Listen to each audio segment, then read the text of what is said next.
Debbie Wasserman Schultz joining us, but she has a friend with her, and that's former Miami Heat star Alonzo Mourning. And we're going to start, Congresswoman, with you. What did the president say? He's going to put you right there. Bob wants you to stand right there on that X. No problem. And I'm going to stand back here. And Congresswoman, you represent a Southern Florida district. What can you take home to Southern Florida that the president said tonight? Well, Florida has 11.8% unemployment. We have a situation where we have among the highest foreclosure rates in the country. The message that the president sent tonight to Floridians and Americans was that we need to redouble our effort on creating jobs and focusing on turning our economy around.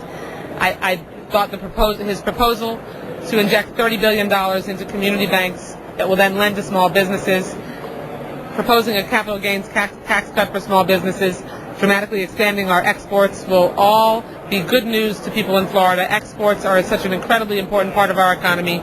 So jump-starting Florida's economy and getting people back to work is what I heard from the president tonight, and I was thrilled. He also called for more nuclear power. He did, and not a fan of nuclear power, living in a peninsula, making it somewhat difficult to escape from a potential accident. But I was glad to hear that he did stress that any expansion of nuclear power would have to be safe and reliable. So my main concern would be with the safety of nuclear power. And why is Mr. Mourning with you? Mr. Mourning is with me because he is an incredible humanitarian who has been leading the effort for relief in Haiti and working with Project Metashare, a group of doctors that works in Haiti even before the earthquake from the University of Miami, and I wanted him to be here tonight. Have you been to Port-au-Prince at all since the earthquake? Not since the earthquake. I was there in June, and we'll be going back to help in a few weeks. Mr. Mourning, what kind of work are you doing for Haiti right now? Well, I was over in Port-au-Prince for about 3 days, providing... after the earthquake? Yes, after the earthquake, yeah, and some deplorable and inhumane conditions. And I wanted to do my part in assisting the doctors, and she mentioned Project Metashare, University of Miami, led by Dr. Barth Green. They've been over there since '94 on the ground, providing medical assistance to the community there. Obviously, it's enhanced even more. I've witnessed some of the most deplorable conditions, and I wanted to assist in providing efforts in relief and providing medical supplies, clean water, which is a tremendous commodity over there, and assisting the doctors that are transported back and forth, So Dwayne Wade and myself put together a fund where we raised $1 million. And we had it matched dollar for dollar by an organization a company called Lennar and Stuart Miller. And we were able to use these funds to assist the doctors and provide more supplies that we were running out in a very, very rapid manner.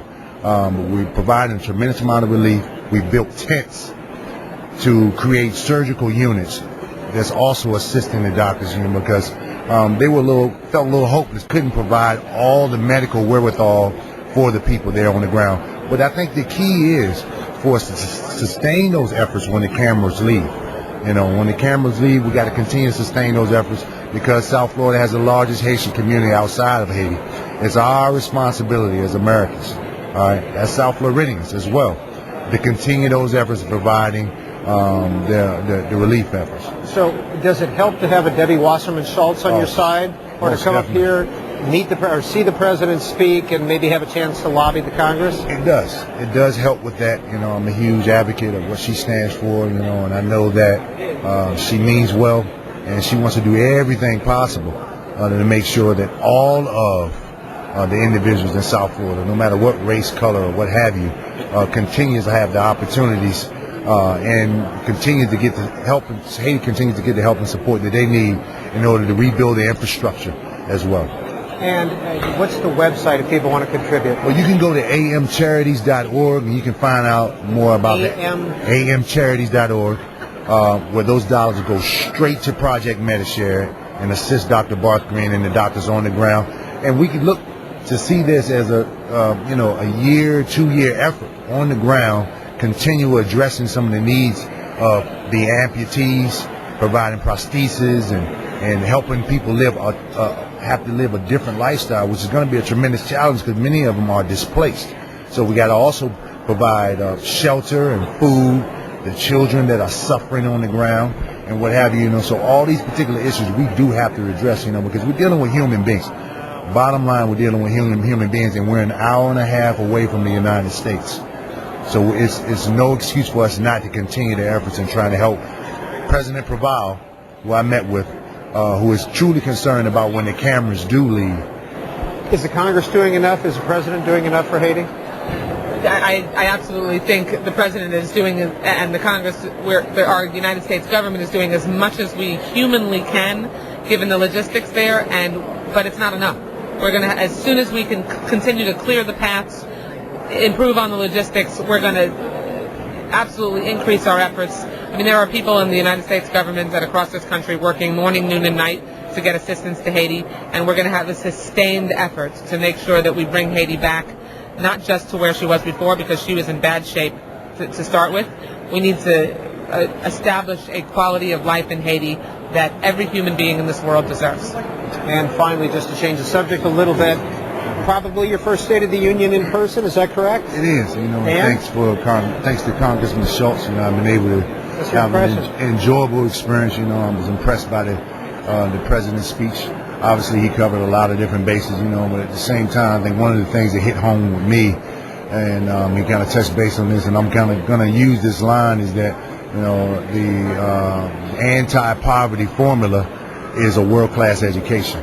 And he's placing extreme emphasis on community colleges and providing opportunities for people who cannot afford the education, providing those opportunities, let alone just getting them through high school, and just through my foundation, which for the past 14 years we've been providing educational opportunities for children and families. We raised over $6 million to provide that.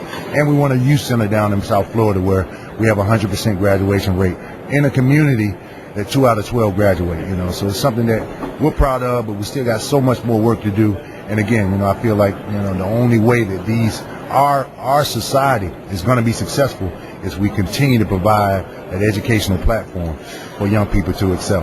And once more, your Haitian Aid website. Haitian website would be go to amcharities.org.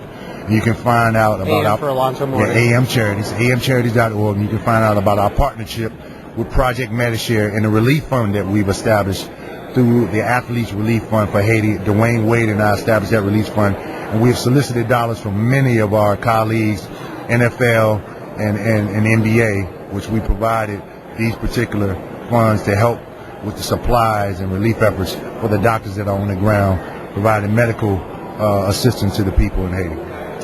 Basketball star Alonzo Mourning and Debbie Wasserman Schultz, thank you for being on C-SPAN. Very much. Thank you. First